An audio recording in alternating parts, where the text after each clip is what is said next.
She was abandoned at age 78, in front of a ruined farmhouse. What was inside made her cry. Agnes Claire Beaumont, 78 years old, watched the taillights of her daughter's silver Chevrolet Tahoe disappear around the curve of Route 92 in Greenbrier County, West Virginia, and understood, with the particular clarity that comes only at the absolute end of something, that no one was coming back. The lane behind her was barely a lane. 2 tire tracks pressed into mud the color of old pewter, separated by a strip of flattened brown grass, leading up a slope toward a farmhouse she had never seen in her life. A suitcase, the navy blue one Edward had bought her for their 40th anniversary, stood at her feet in the mud. One corner of it had already sunk an inch into the soft earth. She was wearing the wrong shoes. Cream-colored walking shoes with a low rubber sole, the kind appropriate for the hallways of the house in Beckley, where she had lived for 31 years, not appropriate for this. Janet had not mentioned there would be mud. Janet had not mentioned a great many things. The farmhouse stood at the top of the slope, perhaps 200 feet from where Agnes stood. What she could see from the gate was not encouraging. The roof on the left side had developed a pronounced sag, as though the house were slowly pressing its cheek against an invisible shoulder. 3 of the porch boards were missing entirely, their gaps showing dark against the grey of the wood. Both windows facing the lane were clouded with grime so thick they had gone opaque, eyes that had closed some years ago and never reopened.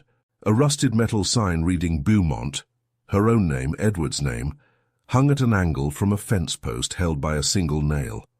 It was March 14th, 2021. The temperature was 38 degrees. The trees on either side of the lane were bare and grey, and the wind coming off the Allegheny Mountains moved through them with a sound like dry paper being turned. Agnes picked up the suitcase with both hands, lifted it above the mud, and began to walk toward the farmhouse. She did not cry, not yet. But what her 3 children, what Janet, what Philip, what Russell, did not know as they drove back toward the interstate without once looking in the rearview mirror, was what Edward had left inside that farmhouse, what he had been building quietly and deliberately for 14 years. A man who had spent half a century watching the people he loved most become people he no longer fully recognized. A man who had made plans accordingly, without a word. His handwriting was still in there in a tin box beneath the bedroom floor, waiting for her as it had been waiting for years. If you have ever watched someone you raised drive away without looking back, if you have ever been handed a door and told it was a gift, stay with me. This is Agnes's story. And what she found on that farm will stay with you long after this video ends. Welcome to Dreams Don't Age. Agnes Claire Beaumont was born Agnes Claire Whitaker in Roanoke, Virginia, in 1943. She was the youngest of 4 children, the only girl, raised in a house that smelled of her mother's bread and her father's pipe tobacco, on a street where the neighbors borrowed eggs without asking and returned them the same way. She was, from an early age, a person who noticed things and kept her observations to herself, who watched carefully and said only what needed saying, which was never as much as other people said. She met Edward James Beaumont in the spring of 1969 at a church social in Lewisburg, West Virginia. He was 27, she was 26, recently graduated from a 2-year nursing program at Greenbrier Valley Hospital.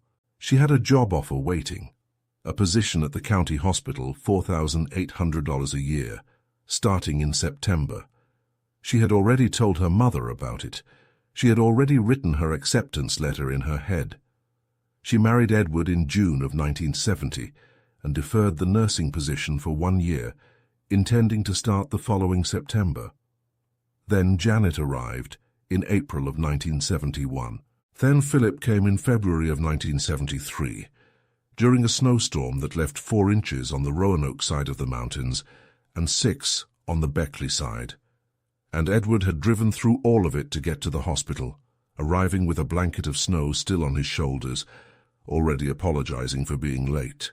Russell came last in August of 1976, when Agnes was 33, and somewhere in the 2 years between Russell's birth and his second birthday, the nursing career became a thing that had simply not happened, the way some things do not happen, without announcement, without a defined moment of absence, until one day you look and they are simply gone. Edward worked for a pipeline inspection company called Allegiant Basin Services, which took him through West Virginia, and Kentucky for 3 weeks of every 4. He was a methodical, quiet man who came home on Friday evenings with a chocolate bar for each of the children, always the same ones. He had memorized their preferences by the time Janet was 4, and in the early years a small bunch of wildflowers for Agnes that he picked from whatever roadside he had passed that week.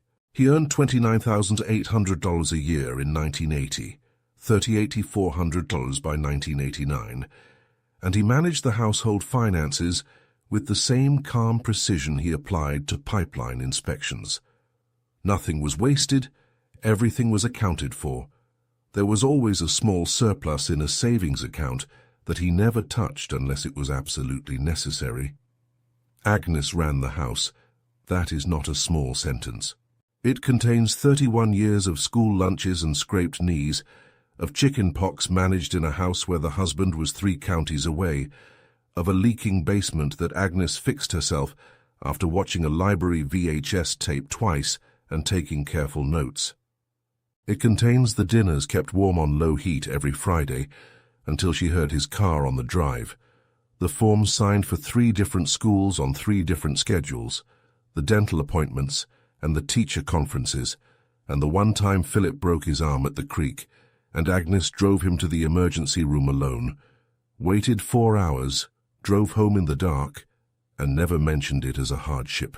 It contains 3 children put through college on a budget that required Agnes to clip coupons from 3 different Sunday papers, to buy the school supplies on the 2nd week of sales and not the 1st, to calculate the precise cost of every Christmas in October, so that January never brought a surprise.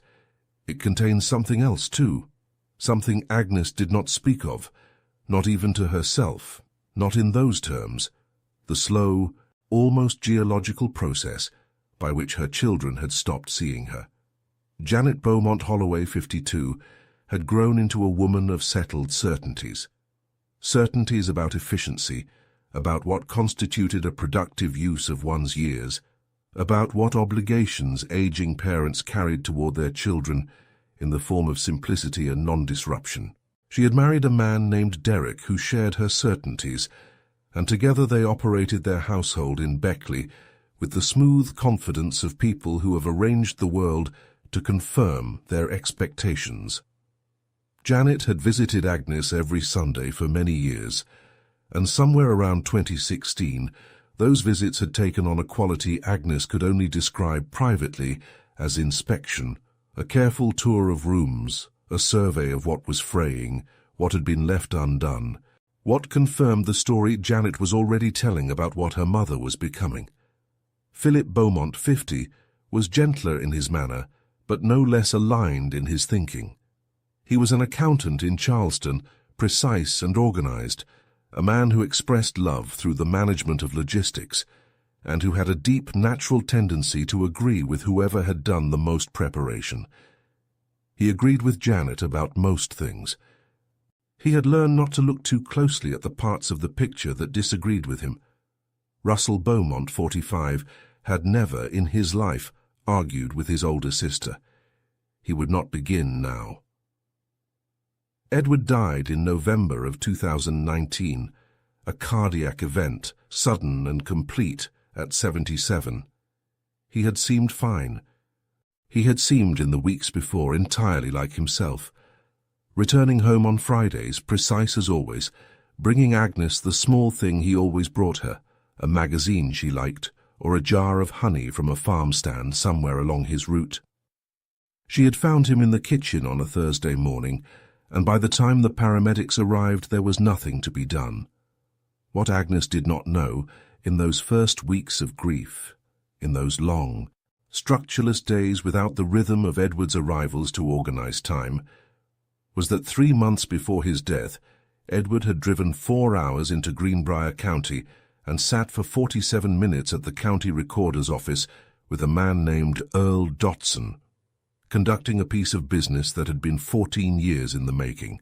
And that afterward, he had driven to the farmhouse on Seneca Trail Road, the one he had owned since 1987, and mentioned to Agnes once in passing on a Sunday morning in 2001, between the second and third cups of coffee, and he had placed a sealed tin box beneath 2 loose floorboards in the bedroom, and he had driven home, and he had never said a word about it to anyone. The tin box had 5 words on the lid in his careful handwriting. Agnes would not read them for another 16 months. She would not read them until after the family meeting. The family meeting was Janet's idea, held on a Sunday afternoon in February of 2021, 3 weeks after Agnes's 78th birthday, in the living room of the house in Beckley where Agnes had lived for 31 years. All 3 came, which was itself a signal. Russell almost never came on Sundays. Janet sat at the center of the sofa with a manila folder open on the coffee table. Philip sat beside her. Russell took the armchair nearest the door and kept his eyes on the middle distance, the precise posture of a man who has already agreed to something and is hoping not to be asked to explain it. Agnes sat in her usual chair, the green one with the armrests she had reupholstered herself in 2014, using fabric she had found on sale for $4.80 a yard, and folded her hands in her lap and waited. "Mom," Janet said, "we've been worried about you for a while now, and we've been talking as a family." She spoke with the patience of someone explaining a decision already finalized. The manila folder held printed documents, several of them. "We think it's time to make some changes." Over the next 23 minutes, Janet explained the changes. The house in Beckley would be sold. Agnes's share of the joint savings, $287,400, accumulated over 5 decades of careful living, would be consolidated into the estate for simplicity. Agnes would move to what Janet called a care environment. A facility, Philip clarified quietly, and then glanced at Janet as though he had overstepped his role. "Somewhere with support," Janet continued. "Somewhere where Agnes wouldn't be alone." "What about the farm?" Agnes asked. "The land in Greenbrier. It's in my name." Janet and Philip exchanged a look, a half-second of private communication, fluent and rehearsed. "That land is assessed at $9,000, Janet said. "It has a condemned farmhouse on it. The county road barely reaches the property. We're not concerned about the farm." "It goes with you," Philip said. His voice carried the practiced reasonableness of someone who has decided that what he is doing is a kindness. "Whatever you'd like to do with it." Agnes looked at Russell. Russell was examining the carpet pattern with apparent deep interest. She looked at her 3 children, at Janet's composed efficiency, at Philip's careful neutrality, at Russell's studied avoidance, and understood clearly that this conversation was not a conversation. It had already been decided. The printed documents in the folder confirmed it. She did not argue. She had learned over 78 years to recognize walls. "When?" she asked. 2 weeks, Janet said. "We've already contacted the facility." Agnes nodded once. She stood. She told them she needed to start the coffee. She walked into the kitchen, turned on the water at the sink, braced both hands on the cold porcelain edge, and stood there for 6 minutes until she was certain she could trust her face again. She did not cry in front of them. She never had. She cried later alone, in the dark of the bedroom she had shared with Edward for 31 years, the bedroom now being assessed and categorized by her daughter's eye, sitting on the edge of the bed with her hands in her lap and her shoulders shaking in a silence so absolute she could hear her own heartbeat. She cried for Edward first, for the particular shape of his absence in those rooms, the chair at the kitchen table that was still, after more than a year, arranged the way he had arranged it. And then she cried for the thing she could not quite name, the accumulation of years given without being asked for, given freely and completely, and the particular feeling of discovering at 78 that the people who had received those years had somewhere along the way decided to stop counting them. Burden. She had not yet heard the word said aloud. She would hear it in the next 2 weeks through a half-open door, in Janet's voice, said to Derek with the casualness of someone describing furniture. She packed with systematic care.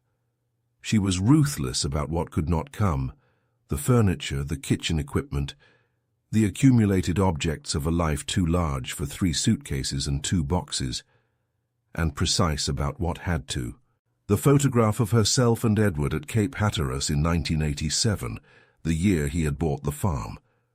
The blue notebook in which she had kept, for years, a list of things she had not yet gotten around to doing.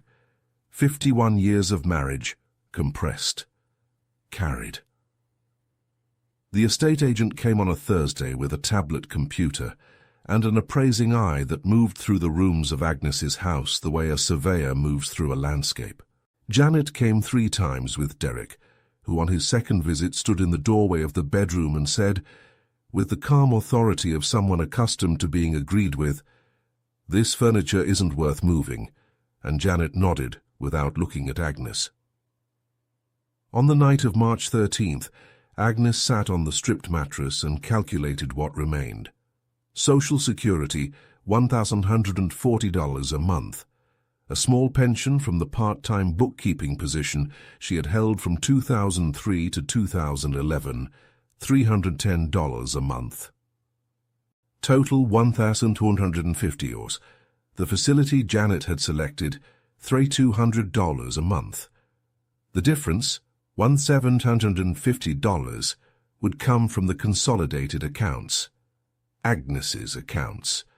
Accounts she had signed over in the printed documents without fully understanding that what she had signed was permission for her own diminishment. She sat in the dark for a long time. Then she took out her phone and looked up the Greenbrier County parcel records and found the property. A satellite image, 180.3 acres of West Virginia hillside. A grey rectangle near the lane, a creek threading along the eastern edge. It looked like nothing. From above, at distance, it looked exactly like the $9,000 Janet had assigned to it. Agnes turned off the phone and lay down on the bare mattress and stared at the ceiling. In the morning, Janet arrived at 8:15. Philip came in his own car. Russell arrived a few minutes behind Philip. They loaded the 3 suitcases and the 2 boxes in relative silence. Agnes walked through the empty rooms once, the nail holes in the living room wall where the family photographs had hung, the kitchen windowsill where she had kept a clay pot of basil every summer since 1993, the rose garden along the south fence, just now in early March, pushing small, cautious growth from the frozen ground. She closed the front door without looking back. That, too, she had learned over many decades, how to close a door. They drove south on I-64, then east on Route 60, then south again on Route 92. Agnes sat in the back seat of the Tahoe with her hands folded in her lap. Janet and Derek spoke to each other in low voices about a kitchen renovation, countertop materials, contractor timelines. The mountains of West Virginia moved past the window, bare grey ridgelines, steep wooded hollows, narrow creeks catching the pale March light, the kind of country that looks, from a moving vehicle, as though it is keeping things to itself. Past the town of Renwick, the road narrowed, the pavement ended. The pavement. The GPS continued in its patient, toneless voice, directing them down a county road, then a dirt track, then 2 tire ruts through mud that bucked the Tahoe hard enough for Derek to grip the door handle. At 2:47 in the afternoon, the vehicle stopped.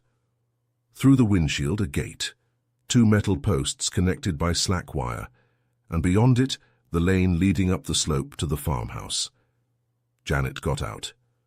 She took the navy suitcase from the back and set it on the gravel beside the gate without comment. Philip carried the 2 boxes and placed them next to the suitcase. Russell lifted the second suitcase from the trunk and set it down carefully, precisely, his eyes going to the fence post rather than to his mother. "The key is in the front pocket," Janet said, "of the big suitcase." Agnes looked at her daughter. Janet was looking at the gate. "Philip has the number for the County Home Services program," Janet said. "He'll text it." Agnes nodded. She stepped out of the Tahoe.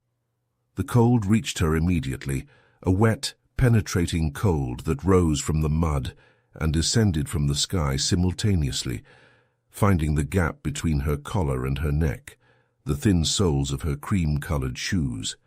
She could hear the creek on the eastern side of the property, somewhere in the grey tangle of bare trees. A crow called once from the ridge and was not answered. The Tahoe's doors closed. The engine ran. The vehicle reversed down the track, turned onto the county road, and disappeared. Agnes stood at the gate for 4 minutes. She stood very still, both hands loose at her sides, waiting for her face to be reliable again. Then she took the key from the suitcase's front pocket, a plain brass key on a ring, a small cardboard tag in Edward's handwriting, Rennick, Parcel 47A, and she lifted the suitcase out of the mud and began to walk. The lane was 190 feet of mud and cold and determination. Her shoes were ruined before she had gone 30 feet. She did not stop.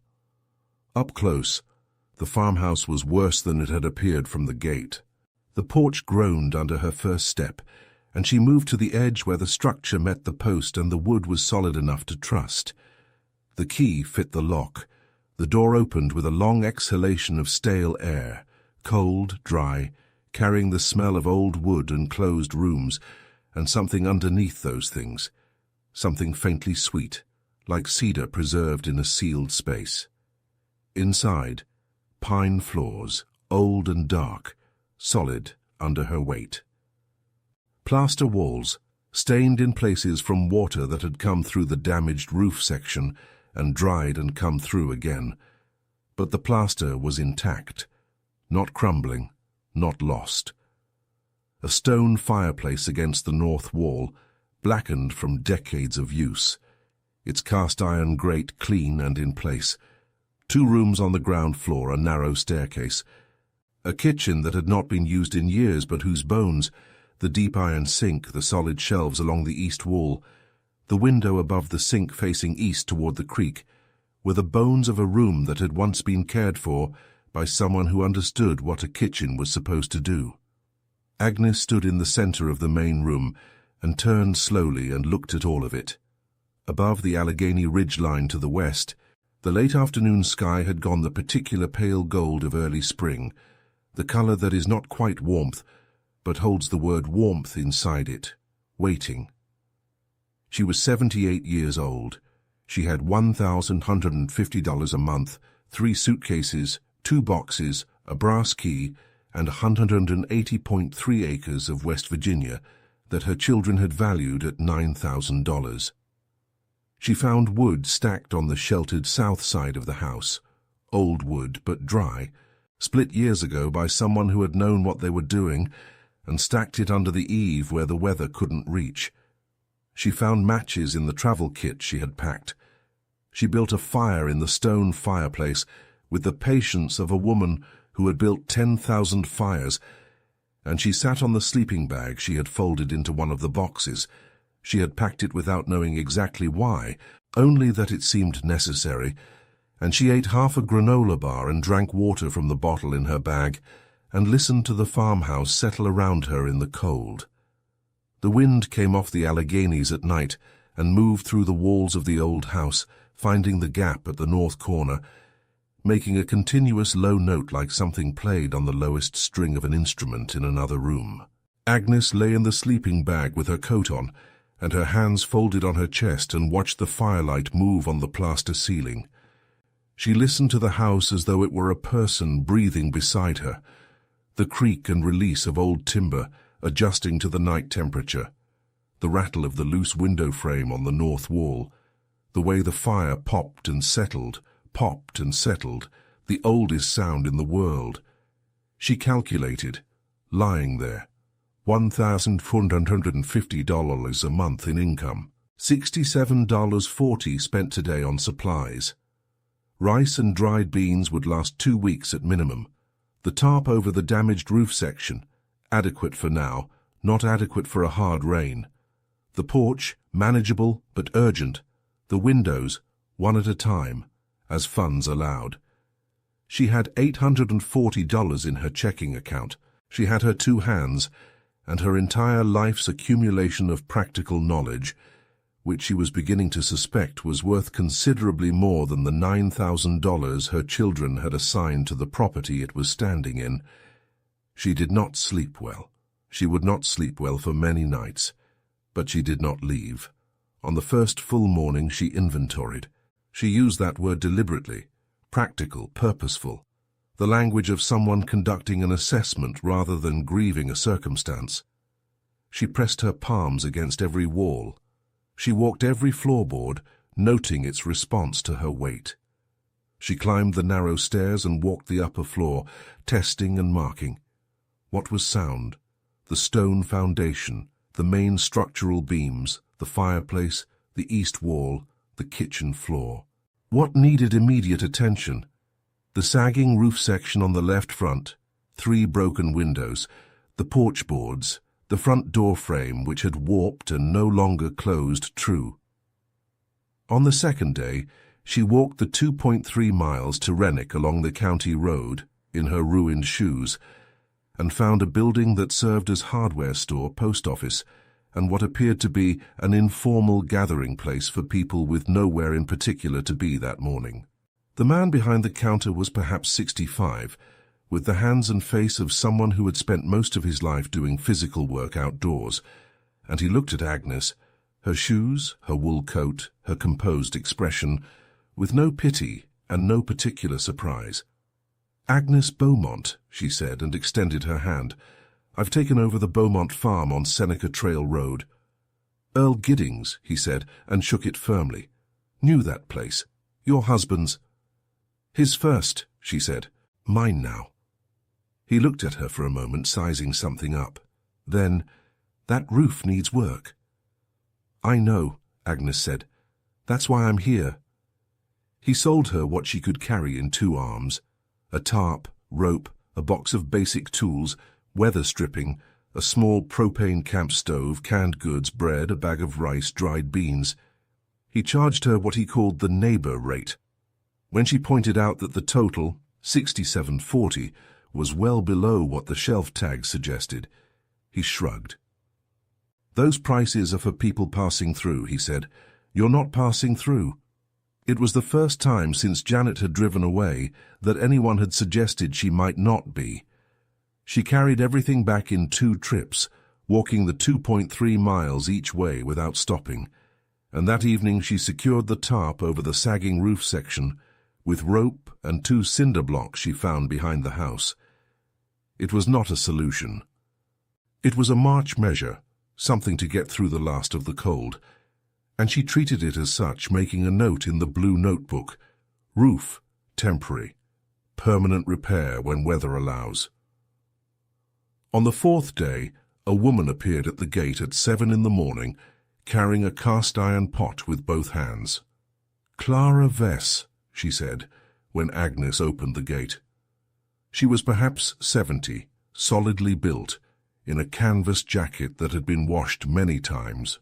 "I farm the 40 acres east of you along the creek. I would have come sooner, but I didn't want to intrude." She held out the pot. "Beef soup, the real kind." Agnes took the pot. It was warm. The smell of it, bay leaf, thyme, long-cooked beef, the deep particularity of a soup made from scratch, was so suddenly and completely the smell of being cared for that Agnes had to look away for a moment at the bare trees along the creek, while she re-established her composure. "Thank you," she said, when she could say it without it meaning too much. "Don't thank me yet," Clara said.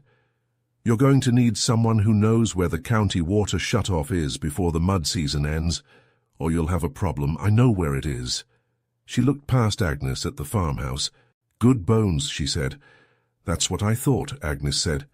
Clara came back the next day and the day after, and on the third visit she brought her nephew Walt, a man in his 40s who worked construction in Lewisburg and who studied the porch for 10 minutes, walking it, testing each board, crouching to look at the joists beneath, and then stood up and said he could have it fixed in a weekend for the cost of materials.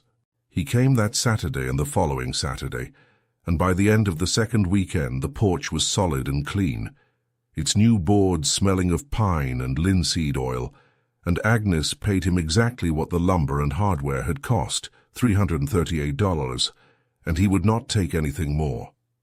"You're a neighbor," he said. He said it the same way Earl had said she was not passing through, as a fact already established. Agnes's hands changed. She noticed it in the 4th week, in the morning light from the kitchen window. The softness at her palms was going. Small calluses were forming at the base of each finger. Her right thumb had a new roughness along the side from the rope work on the top. She had broken 2 nails completely and had filed the others down to practical length. They were not the hands she had brought to this farmhouse. They were becoming something else, hands that knew what they were doing, that expected to be used. She walked the property every morning, rain or mud regardless. She learned the creek by its sound before she learned it by sight, the particular pitch it hit in the early morning when the water was running high from overnight rain, the lower register of the afternoon when the sun had warmed the shallows. She learned the ridge by climbing it, 40 minutes through bare-branched oak and hickory and hawthorn, up through the rocky outcrops near the top, and then the view, the Allegheny Mountains running north to south along the western horizon, still carrying snow on their upper ridges in March, the Greenbrier River Valley below, the small cluster of rennet visible through the trees.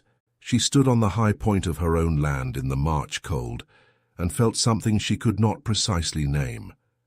Not happiness, not yet, but the preliminary condition of happiness, the feeling of being somewhere that had been waiting. The dog arrived on a Thursday in the 4th week. He came from the tree line at the eastern edge of the property, a medium-sized brown dog with the cautious posture of an animal that has learned to be uncertain about people. Agnes put water in a bowl on the porch step and food, half a can of beans, which was what she had, in a dish beside it. He watched from 12 feet away for 2 days, then came forward.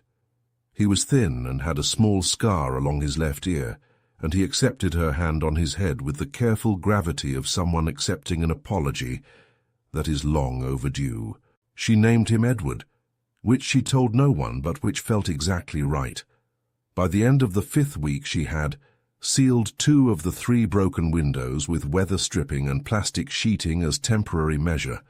The 3rd, requiring a full glass replacement, she ordered through Earl for $34.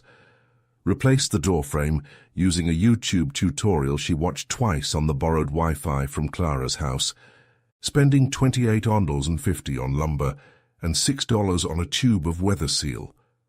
Rebuilt the kitchen shelves using boards salvaged from the collapsed section of the outbuilding behind the house, which had given her also 4 good posts, a quantity of roofing tin, and 3 wooden crates she repurposed as storage.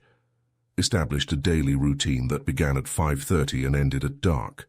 Learned to make bread that rose correctly on the 3rd attempt and tasted correct on the 4th. And reduced her food costs to $54.60 a week. Earl had said to her on her 3rd visit to the store, watching her examine the weather stripping options with the focused attention of someone who has done a cost-benefit calculation before entering the aisle.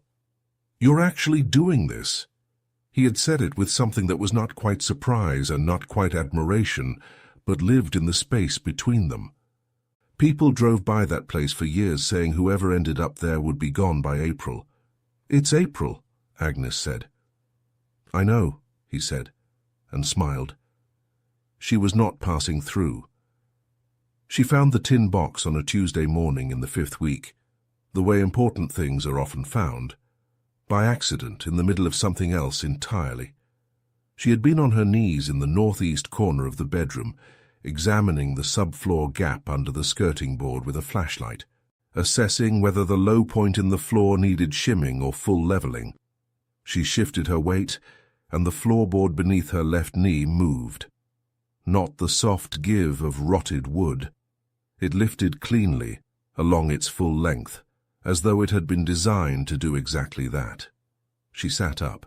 She looked at it. She lifted it fully. Beneath it, a cavity between the subfloor and the boards, perhaps 14 inches long and 8 inches wide. And in the cavity, a tin box approximately the size of a shoebox, sealed with 2 strips of black electrical tape.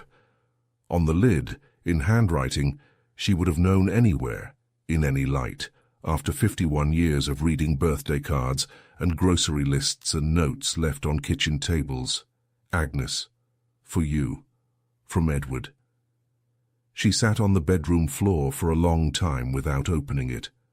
The dog had come to the doorway and lay down. The fire was going in the main room. Outside the repaired window, the April light moved through the creek trees. Then she removed the tape carefully, the way she had always opened the things he gave her, without tearing, in case the paper could be kept. Inside, a white envelope, sealed, her name on the front in his hand, and beneath it a manila envelope sealed, labeled in his careful script, Allegiant Basin Services, Gas Lease Agreement and Royalty Account. Eston 2007. Sole beneficiary, Agnes Clare Beaumont. She opened his letter first. It was 4 pages, written on the yellow legal pad paper he had used his entire career, written across several years. She could tell by the way the handwriting shifted between pages, the ink changing color, the pen pressure varying the way a person's does when years separate one sitting from the next. The final page was dated September 12, 2019, 8 weeks before he died. She read it twice before she could take it in. Edward had known. That was the plain fact at the center of the letter, delivered in his unhurried way, without drama or accusation. He had loved his children, he wrote. He said this plainly, and she believed him. She believed he had tried. But he had watched them over many years, and he had understood what they were becoming. In 2007, a representative from a company named Consolidated Eastern Energy had contacted Allegiant Basin Services regarding mineral rights in a corridor of Greenbrier County that included the parcel on Seneca Trail Road. The Marcellus Shale Formation ran beneath that part of West Virginia, had run beneath it for 300 million years, and the companies had finally come to understand its value. Edward had leased the natural gas rights to the 180.3 acres for a royalty rate of 18% of production value. The first royalty check had arrived in October of 2007, deposited into an account at First Community Bank in Lewisburg, in the name of Agnes Clare Beaumont alone. He had set the account up on a Tuesday afternoon in September of 2007, and told no one. He had redirected every check, monthly then quarterly as production stabilized, into that account for 14 years, touching not a dollar of it. I could not give you everything I wanted to give you, he had written in the 3rd page, in ink slightly lighter than the pages before. I could not change what our children became, or prevent what I knew they would eventually do. I am sorry for that. What I could do was make sure that you would never need them. What I could do was make sure that the thing they would discard without looking at was the thing worth keeping. That has always seemed to me to be the right kind of joke. You always understood that kind of thing better than I did. He had signed it the way he always signed her birthday cards, left on the kitchen table every year for 51 years, all my love. Always. Agnes sat on the bedroom floor of the farmhouse on Seneca Trail Road and cried. She cried for Edward, for the man who had picked wildflowers from roadsides and watched carefully, and said nothing because saying it would have required naming it, and he had loved her too much to say it plainly. She cried for 14 years of royalty checks accumulating without her knowledge, a fortune built from her own land, while she clipped Sunday coupons in Beckley and managed a budget down to the last dollar. She cried for the 4 pages of legal pad paper and the changing ink, and the 8 weeks between his last line and the morning she had found him in the kitchen. She cried until there was nothing left, and then she sat in the quiet and listened to the creak and the fire and the dogs breathing and the house around her, which had been keeping this for her all along. The manila envelope held the lease agreement, the account statements going back to 2007, and the most recent statement, dated February 28, 2021. The balance in the account was $1,387,440.16. The ongoing quarterly royalty, between $18,600 and $26,700, depending on production. The lease had at minimum 11 years remaining at current well output. The land itself, assessed at $9,000 by the county in 2019, had been quietly appraised by the energy company's own records at $281,400. Agnes drove to Lewisburg in Clara's borrowed truck and sat across a desk from a woman named Diane Okafor at First Community Bank, who pulled up the account, turned the screen, and said quietly, "Mrs. Beaumont, I want to make sure you understand what you're looking at here." Agnes looked. She understood. She sat across from Samuel Briggs the week after, an attorney in Lewisburg with a law degree from WVU and a manner of delivering difficult information without making it feel like a performance, and placed the manila envelope on his desk and told him briefly what had happened. He read the lease agreement. He reviewed the account history. He asked precise questions. Then he leaned back and looked at her. "The royalty account is fully in order," he said. "The mineral lease is ironclad, properly executed, properly recorded. Your name is sole beneficiary on every document. Your children have no legal claim to any of it." He paused. "Does your daughter know about the account?" "Not yet," Agnes said. They came in June. A white SUV, newer, the Tahoe apparently traded in, turned down Seneca Trail Road at 11 in the morning on a Tuesday, when Agnes was in the herb garden she had put in along the south side of the farmhouse.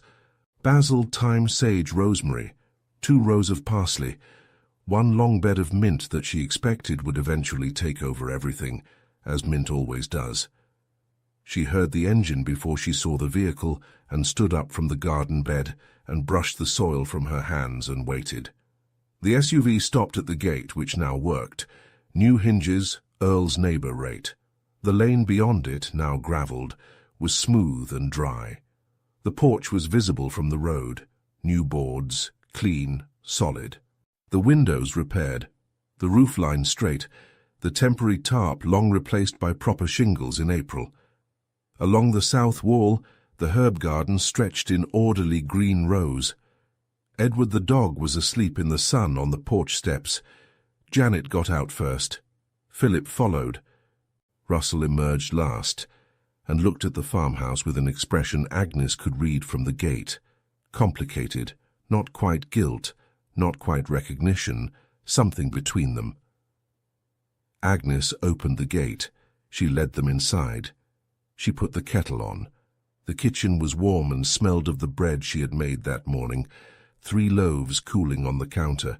Through the window above the sink, the creek moved through the trees. Philip sat at the kitchen table.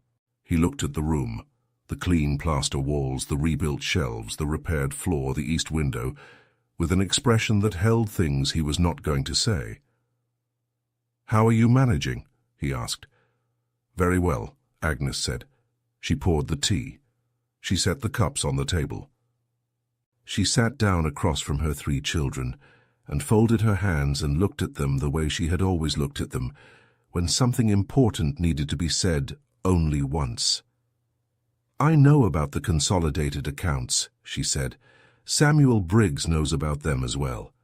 I want you to understand that I have decided not to pursue it, not because I couldn't, but because I am choosing to close that chapter." She paused. "Your father built something for me here. It is more than enough. "He knew his children," she said. "He loved you. He also knew you." The kitchen was quiet.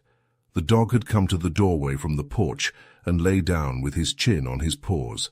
Janet's hands were around her cup. Her face was doing something Agnes chose not to examine too closely. Philip was very still. Russell was looking at the view from the window, the first green ridge of the Alleghenies under the June sky. "I am not the worthless one in this story," Agnes said simply, as though she were noting a fact recently confirmed by evidence.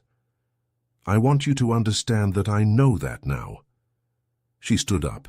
She told them she needed to get back to the garden before the afternoon heat settled in.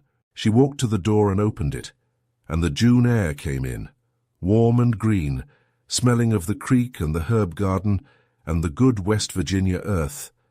They left 20 minutes later. She was on her knees between the thyme and the rosemary, her hands in the soil, when she heard the engine start at the gate and recede down the county road and disappear into the sound of the valley. She did not watch them go. 3 months later, a cousin of Philip's wife sent Agnes a brief text, not with malice, Agnes thought, but with that particular human need to deliver significant information to people who might want to know.